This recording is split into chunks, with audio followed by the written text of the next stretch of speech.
ਫਿਰ ਫੋਨ ਵੀ ਨਹੀਂ ਚੱਲਦਾ ਅਸੀਂ ਸਭ ਤੋਂ ਪੈਸੇ ਭੇਜੇ ਦਿਹਾੜੀ ਤੇ ਆਈ ਦਰਵਾਜ਼ੇ ਕੋਇਆ ਸਿੱਧਾ ਸ਼ੁੱਧ ਫਲਾਣਾ ਲਾਂਦਾ ਵੀ ਨਹੀਂ ਸੀ ਕੀ ਮਾਰਿਆ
इसका चेक कर लूँगा, मुझे आइडिया नहीं है कि क्या करता है।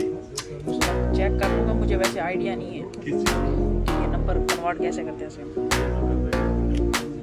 या ये नहीं करते हैं ना, कोई भी नहीं करता, हमारी ये सॉफ्टवेयर वाला काम है, मैं देख लूँगा वैसे।